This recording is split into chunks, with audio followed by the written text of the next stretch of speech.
Assalamualaikum warahmatullahi wabarakatuh. Perkenalkan, nama saya Anissa Rahma Yuliani, mahasiswi Jurnalistik B semester 6 UIN Suskario.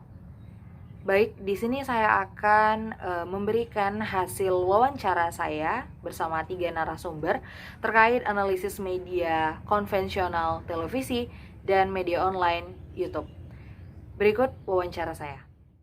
Lebih milih yang mana? Sering nonton YouTube. Kenapa? Kenapa? Karena YouTube mungkin banyak variasinya. Atau YouTube?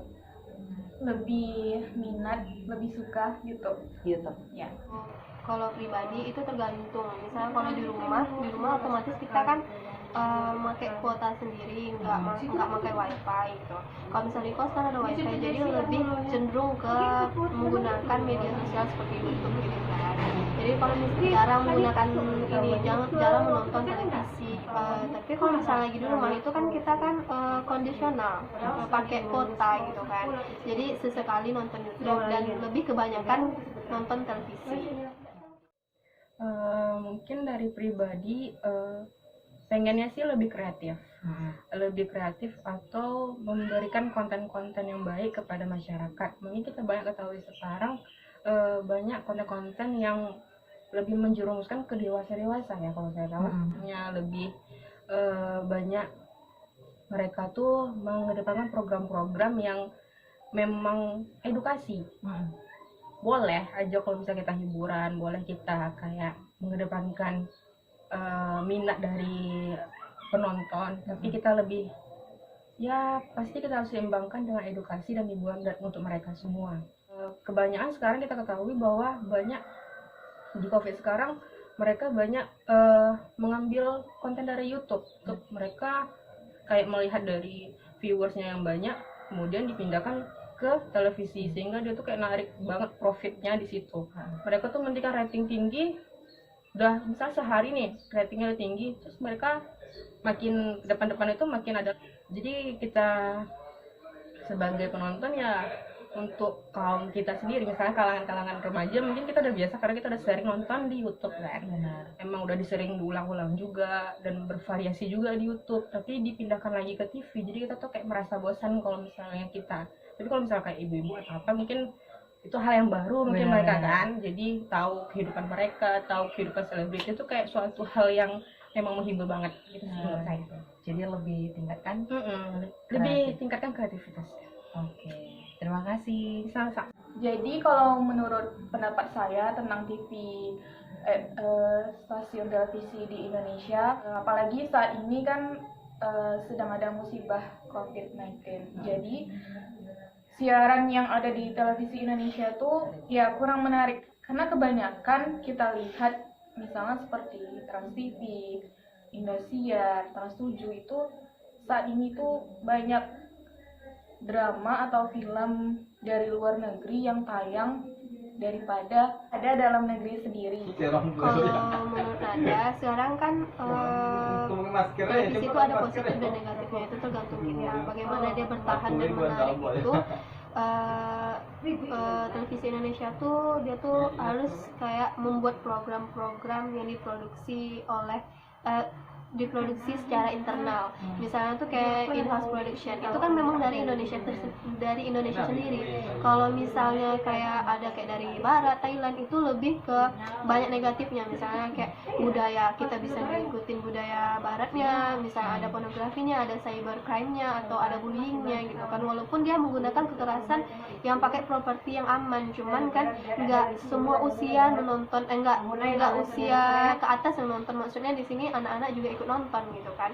Kalau anak-anak itu bisa menanggapi yang baik dan nggak benarnya. Misalnya kalau dibimbing orang tua masih bisa orang tuanya menjelaskan. Kalau misalnya nggak dibimbing itu kan bisa salah memahami perfilman atau adegan yang ada di televisi itu. Jadi kalau untuk menarik, membuat program-program secara internal dari Indonesia sendiri, walaupun nanti para pekerja atau kreatifnya itu bisa bosan dengan dalam negeri itu di program secara internal nanti bakal ada titik jenuhnya.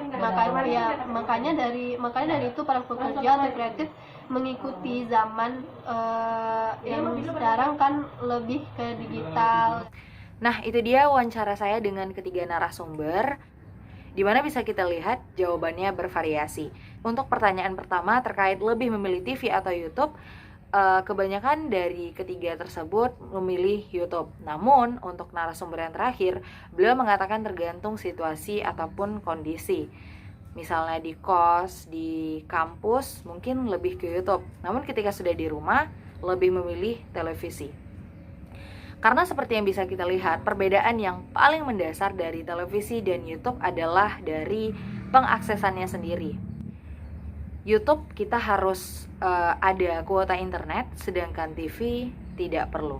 Kemudian saya mencoba menganalisa bagaimana sudut pandang dari ketiga narasumber tersebut terkait bagaimana televisi agar tetap eksis dan bisa bertahan ya di balik serangan ataupun gempuran media online yang sangat menarik di era sekarang ini. Sebenarnya peminatan dalam memilih televisi atau YouTube tergantung orangnya.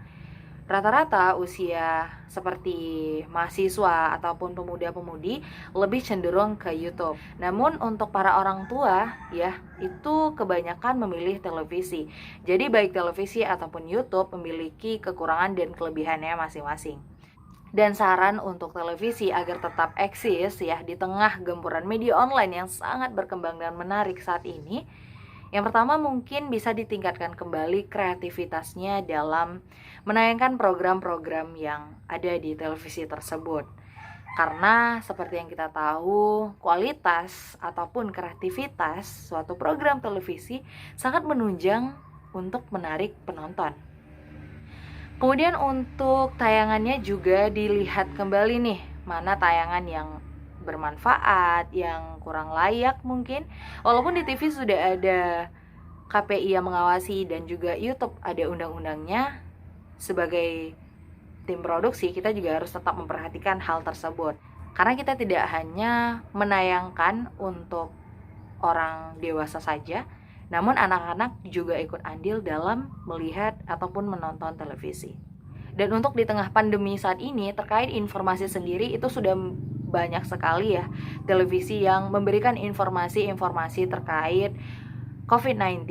Itu sangat bagus sekali dan patut diapresiasi. Selanjutnya, untuk kedepannya, televisi untuk lebih mengutamakan produksi internal atau produksi dalam negeri. Karena dari situ kita bisa lihat bahwa kualitas ataupun program dalam negeri tidak kalah saing dengan luar negeri. Persiapkan secara matang program-program ataupun siaran-siarannya dan berikanlah siaran yang terbaik, bermutu, menginformasi dan mengedukasi baik untuk kalangan dewasa maupun anak-anak.